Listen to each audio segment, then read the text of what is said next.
Trinidad Benguet. Kasama natin Mayor si Radyoman Lourdes. Good afternoon. Yeah, so magandang hapon po. Mayor, kumusta po yung panahon sa mga oras na ito dyan sa Kabuuan, sa Benguet?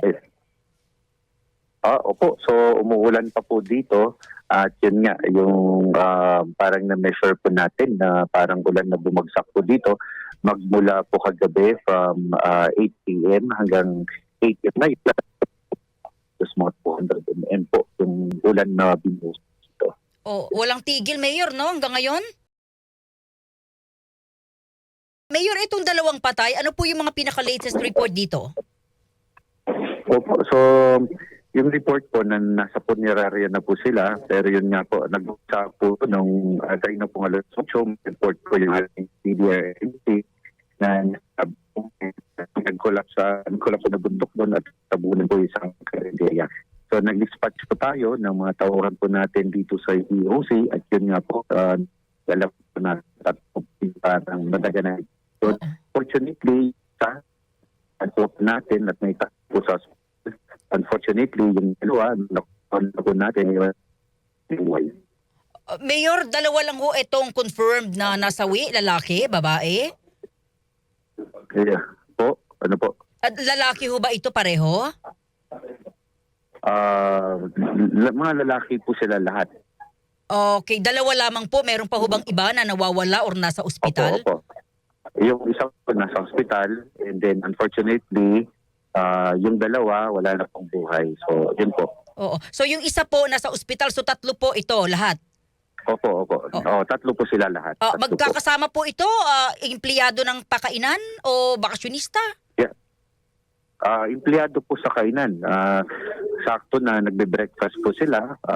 Yun po, yung biglang gumuho na po yung pananbundok at saka napunta na po doon sa bansa po ng kanilang ng restaurant. Wala pong missing or hinahanap pa, Mayor? Nakuha na po natin. Ito na nasa puneraryo po. Opo.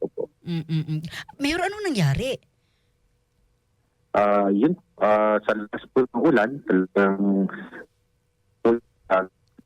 paanang na napunta po sa may kainan. Okay. Malimit ba ito nangyayari sa area na yan, Mayor? Sa area yung kainan na yan? First time? Ngayon lang naman po siya nangyari. Oo. Mayor, kumusta yung inyong mga kababayan? Hello? Mayor, kumusta ho ngayon sa kabuuan ho ng Benguet? Kumusta po yung inyong mga kababayan? May mga naapektuhan ho ba nitong masamang panahon na sa evacuation centers?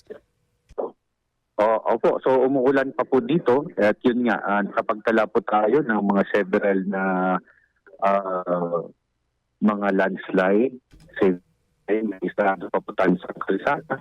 Pero inaasikaso naman po ito Department of Public Highways at iba pa po mga agency ng gobyerno. May mga nasa... And at the same time, may mga nasa evacuation centers po, Mayor?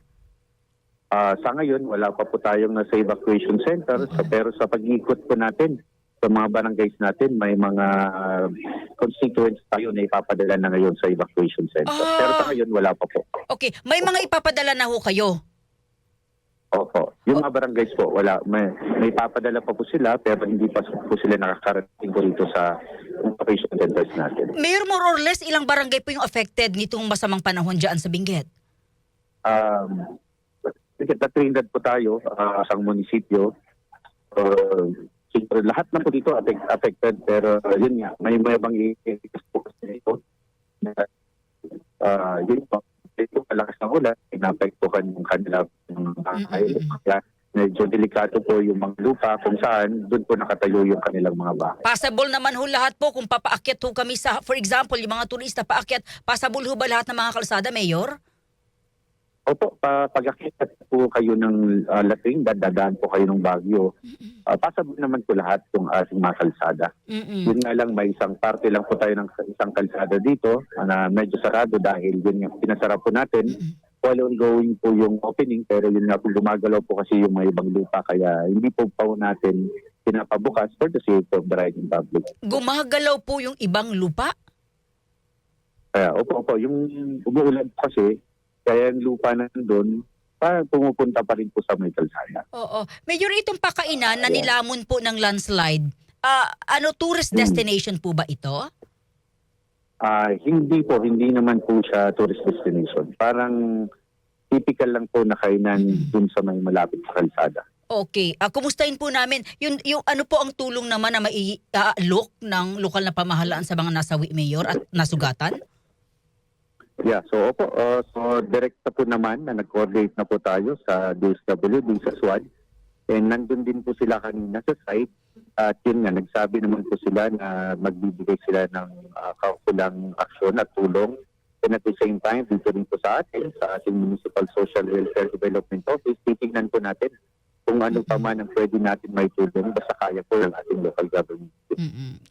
Critical ba yung isang nasa ospital, Mayor?